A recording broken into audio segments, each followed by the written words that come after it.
I've done a ton of deals, but for the first time in my life, a seller brought a gun to the negotiation table. Doc, is that loaded? I don't remember if I loaded it or not. In this video, I'm going to show you how to handle a deal when it's going sideways. So as far as negotiations go for the business, we did have some bumps along the road a little bit, some slight misunderstandings. Yeah, so Doc, a couple of days before closing, we were on good, like we were pretty sure we were going to close on Friday.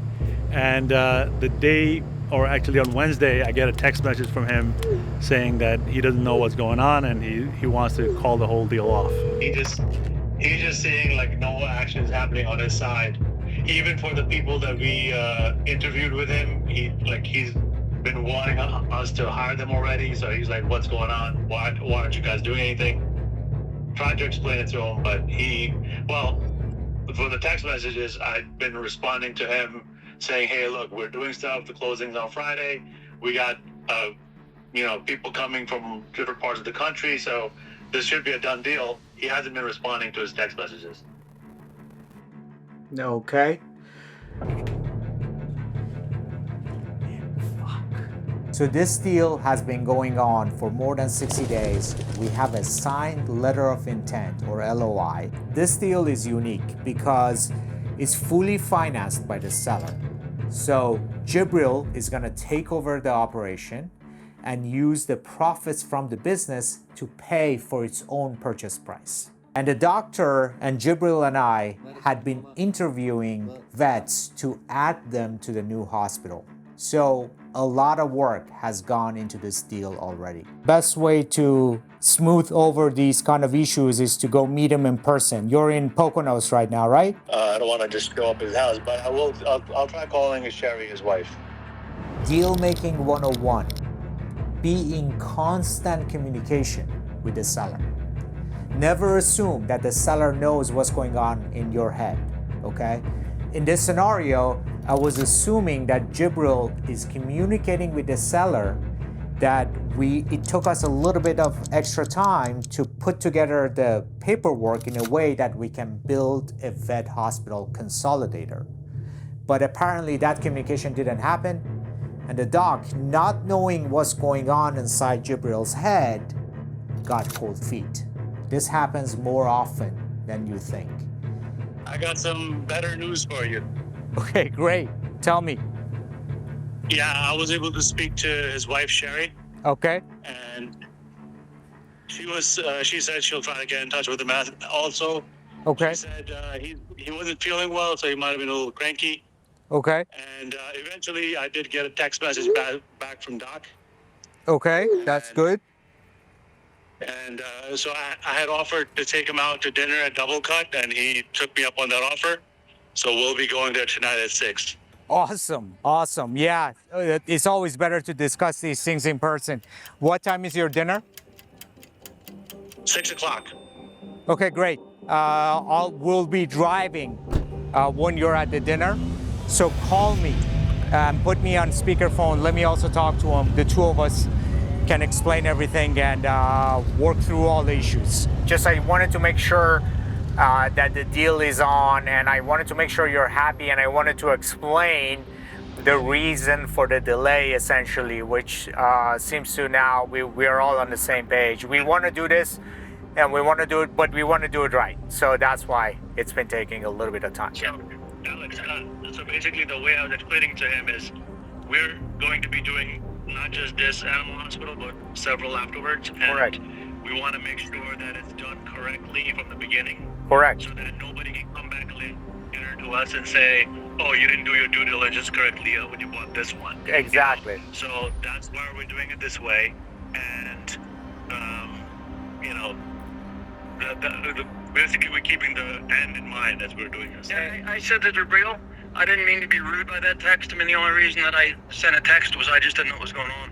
I didn't hear anything for like a week or two. Got you. No. big Yeah. deal. Okay, got you. Completely Great. understand. Great. And Tom, what we are trying to do here is, like Jibril said, multiple acquisitions. So we needed to set up a parent co, a hold co, and then set up an LLC underneath.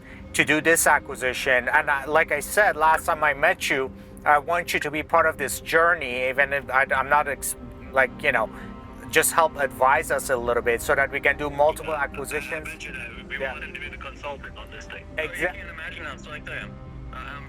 I'm thrilled. It's great. Okay, great, awesome, great. So we keep driving, and I'll see you tomorrow then. All right, let's do it that way. Burger King. Remember? I'll bet. So what's the best steak in that? I think last time I ordered the fillet. What's the best? No, you can't do filet, man. Okay. I just talked Doc out of it. We're getting the tomahawk ribeye. Tomahawk ribeye it is. All right. Voila. Here's a 1, 2, 3 of how to navigate a scenario like this. 1. Try to meet the person or do a Zoom call or a phone call. So get back in touch. 2. Once you get in touch, remind them of the reasons that they initiated that deal in the first place. 3. Bring up the conversation to the high level and talk about the big vision. What you intend to do as a buyer of that business going forward, and what role can the seller play in that particular scenario. Remember, buying a business, especially a business where the founder has been in that business for a very long time, is very different than buying a house or buying a car. When you buy a car, the seller doesn't care what happens to the car. When you buy a house, the seller doesn't care what happens to the house. But when you're taking over someone's legacy, you have to be able to explain the bigger vision and why you are the right person to take what they have built over many years and take it to the next level. Hello, I know that is working. That is working. Are you thinking about selling? I'm getting old. It's just getting to the point now. I just don't have the energy to put into it. It's very tough to think about parting with it because it's been part of my life for 40 years. This is something I built from the ground up. So it's a little bit tough having other veterinarians come in and take over the business, but it gets to be a certain point that it's time. As of now, I think things should be good, but I haven't gotten a message from him today, so I don't know if he's getting last minute cold feet or not. But It's probably some cold feet. I've learned through experience of, sometimes bad experience, that you should have people that work with you that have done it before, so that you can avoid years of mistakes or money and whatever. So I want to make sure that I work with somebody who has done something like this before, and Alex is somebody who has, and I wanted to work with him. Overall plan is to buy multiple of these under the same holdco, and we will explain this to the doc, by the way. Let's take it one step at a time, see what happens.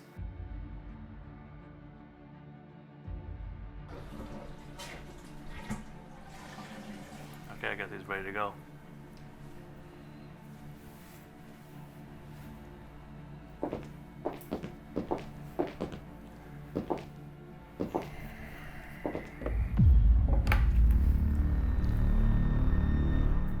Doc, is that loaded?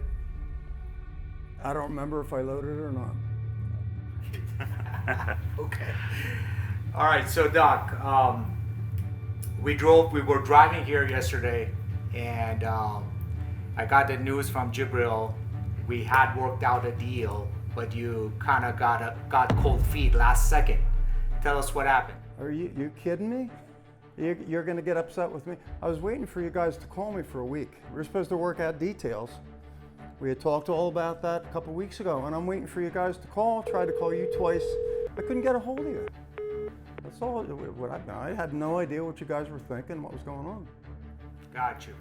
So maybe that was a little bit on our part. We couldn't, we were working on structuring the deal. And like I explained before, we are gonna set it up as a consolidator so that we can make multiple acquisitions, and you're going to be advising us. And that structuring took a little bit of time. So we were working on that. I can show you all about it today. No, it's not a problem. But the only thing is next time, a little advance notice. Okay. You know, just let me know before that comes up and that happens. That's all I ask. Gotcha. Makes sense. Jibril, do you want to talk about our big plan and see if you like our vision, what we're trying to do here? Yeah, sure. So, Doc, I kind of alluded to this before, but we'll say it more formally here. We want to make this much bigger than just purchasing the animal hospital from you. We want to, as you said, become a consolidator. So we're going to be purchasing multiple animal hospitals, and we would like your expertise to help us through this. We want you to be a consultant with us along the way as we do this. Exactly. It's fantastic. I love that. I love the idea. I've had that hospital for a long time.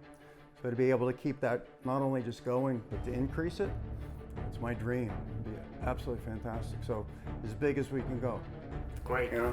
And you are a great trainer. We want to bring vets to the table, new vets, and have you train them so that we can sort of fan them out. We think of this as a platform company where, you know, the back office operations and the training happens, and then we buy other properties essentially, and we're going to fan out vets into all these other vet hospitals. Makes sense?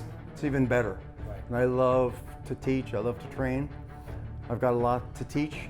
I've kept it to myself for all these years, but I'd love to show somebody that can do these techniques that I have. I developed a couple special techniques that can carry that on and do that. So it's a wide open field. I mean, we can blow the top off this thing. It'd be fantastic. Got you. So I'm gonna draw briefly what it's gonna look like. So the reason it took a little bit of time to set this up is we essentially set up a holdco, okay, and then it's a hub and spoke model. So each animal hospital is going to be its own LLC. Doesn't make sense. In this case, it is a Pennsylvania LLC, and this one will do an acquisition of your hospital. All right, and then you come right here at the holdco level and help us make the second acquisition. Just to clarify for Doc, holding company. This is the company that's owning these other smaller ones. Understood. Perfect. Yeah. Yep. So you come here at the holding company level and help us evaluate other potential hospitals, other deals. We set up a new LLC in whatever state that other hospital is in.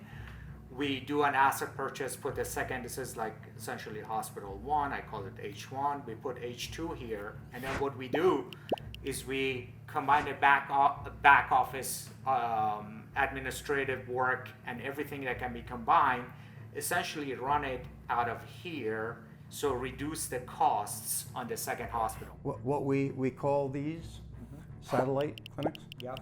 And what that does is you've got the main, it's just exactly like it sounds. You've got the main hub, and then you've got the satellite clinics that come off of that. And those can be smaller, and then what you do is you're trying to get the clientele into those smaller hospitals, then you can always ship the big stuff back to the big hospital, bigger surgeries and the longer stays and all those sort of things. Got you. So you're saying, for example, if a customer comes here, give me a scenario. So what would be an ACL. example? That would be small stuff. You do things like neuterings, maybe vaccinations and those sorts of things. They're done locally. Correct. Okay. And then if you had a broken bone, dog that was hit by a car, so something had to be hospitalized 3, 4, 5 days, you would ship that back to the big hospital. Gotcha. Yeah. Great. And that would have more equipment, more specialized equipment. What do you think is the optimal distance between two hospitals? Oh, I'd say 10, 15 miles, 20 miles. So lower end or higher end? Like you want it to be, like if something is 20, it's too far away. If something is 5, is it too close? I don't think 20 miles certainly is doable. Okay. If somebody comes into one of these and you've got, see the point right now and the beauty of this is we've sort of got a hold on the market. So if somebody comes into satellite clinic A and they have a big problem, they're not going to have any trouble driving that 20 minutes or even half an hour, 20 miles, 30 miles. They would drive to the bigger hospital. Gotcha. I just had it happen with one of my dogs. My wife had to drive an hour. Okay. So if you have something like that, What was that's the issue with big. the dog? We actually, with our dogs, they got in a fight, and mine was really torn up. All the satellite clinics were closed. Nobody was open. Gotcha. So dog's gonna die, so you drive where you have to drive. Gotcha. It was an hour away. The other thing that can happen is that maybe some of these hospitals are 24/7. That's a potential. And then you have the other operations that if somebody goes there, calls the vet is like, it's outside our operating hours, but here's our other branch. Right. Here's the way we sort of do it, and I'm just gonna throw this stuff out to you. These usually would not stay 24/7. This one would. Okay, gotcha. So you'd have messages on there, just to man them, to have vets in there. 24/7 is a lot of cost, and it's a lot of work. Right. So you keep your 24/7s here. Gotcha. They call in here, they bring these dogs in that are really bad, then you ship them to the bigger hospital. Gotcha. In terms of vet training, so you essentially, the way I see it is that we set up sort of like a training boot camp for new people that are coming in. Good way to put it, absolutely. Yeah, so they come and train under you for a little bit, and once you feel like they can live up to your standards, that's when you send them to another hospital, for example. And once in a while, we got to do also quality assurance. So you go in and unexpected visit to see how things are going. We get feedback from customers to make sure that they're happy with the service they're getting and all that. Well, they'll never live up to my standards, but we'll get as close as we can. No, it's the way to do it. Okay. And as long as it takes, some guys might take 2 weeks to get comfortable. Some guys may take a month, 2 months. But usually, like when I first came out, I was already pretty well. I'd been doing surgeries for a lot of years in school. So I was pretty comfortable coming right out and doing all the big stuff. So some of these guys will come out, already trained and ready to go. Gotcha. Who's your ideal candidate as a vet? So who do you like to have under your training? Open mind, biggest quality, and people, it's so terribly important. People pass this up so much, is personality. You're dealing with clients all the time. Right. When those clients walk in that door, these big corporate hospitals forget this. It's not just a business, where you're selling lamps. You have to have a lot of rapport, and clients coming in love that real nice rapport. Certainly with the vet, but like your technicians, your receptionists up there at the front desk, crucial. It's probably the most important thing. So for a vet, just to be personable, one of my best buddies in school. Brilliant, most brilliant person I ever met. But he was not that great of a vet because he was so smart. He'd go in and he didn't have a good bedside manner. He was very, very cold. People didn't like him. The vets that hired him didn't like him because the clients were complaining. So really that interaction with the clients is so tremendously important. Obviously you have to have at least some minimal skills. Some guys are not great in surgery. It's okay, you put them in the rooms to just deal with the people all the time. Yeah, so we did a few interviews with vet candidates, and you were on there, and we are developing our playbook on how to do this, essentially hire them efficiently. And one of the things that I've used always in my past that worked great was like developing case studies. And you had a few case studies, and you essentially gave them the same hypothetical problem and see how they react. Had you ever done that before? No, not in that situation. I've been on the receiving end, and that's why with some of these guys, my heart was bleeding for them. It's so, you can't imagine. You put them on the spot. It's so nerve-wracking, especially you got people watching you, right? And you have to think off the top of your head, and you're afraid you're going to make a mistake. So I give them an awful lot of credit for doing what they did, but I never did it quite in that way. I've done it a little bit before, like with my vets. I did have a few vets that I hired over the years. Nobody that was ever any good. At least in my opinion. Maybe I set my sights too high. In your book, no one's that good. I'm really not like that. I'm sounding arrogant and all huffy, and not like that at all. So, Jibril, do you want to talk about the opening hours currently? How many hours is working, and we kind of. Yeah, sure. We kind of spoke about this yesterday and in the dinner, and right now the Doc, you're opening about half a day on most days, and then I think full day on Tuesdays and Thursdays, I believe. Correct. And some of the other animal hospitals in the area are advertising at least as 24/7. advertising and doing is two different things now. A lot of places just can't cover it. Vets. But if we bring in the vets and we figure out a solution to that, we could be open many more hours, doubling the revenue, maybe tripling the revenue, who Triple knows? at least. Yeah, and the same fixed cost. Yes, so same you have costs. the same fixed cost, you increase the revenue, bottom line improves even more. Yeah, Biggest thing is weekend emergencies. If you can do that, there's nobody around. Right. So you'd basically be the only one on the block. And when people come in like that, they're always expensive cases because they're usually hit by cars or something drastically wrong for them to spend the time and the money to come in. So weekends is huge, but even evenings, we're only open Mondays. Yeah, he mentioned Fridays, that the best money-making times are the evenings and weekends because everybody's open during the weekday and then they close. And then if you have an emergency or some issue, you can't go anywhere. So the vets that are open at those times can make some good money. You're going to ask me, so I might as well tell you before you ask why I'm only open those hours, because I'm old and I just can't do those long hours anymore. I would love to be doing like 10-hour days, 12-hour days, but You will make a lot more money, but it's like you're... yeah, at this point, it's kind of incidental, but it's just the coverage. I'm really, I feel for these people out here that have these animals and there's no place to go. They have to drive 2 hours sometimes. And stuff sometimes 2 hours is not enough for them to live. They'll end up dying on the way. Gotcha. So we need more veterinary care and more veterinarians just because people don't have it around here. How long have you had this hospital? 40 years. 40 years. Yeah. Damn. So it's your legacy. Do you feel comfortable with us taking over with you being an advisor? It's a great question. Absolutely. But the beauty of it is again, it'll just go on. If I close the doors, it's the end of all that.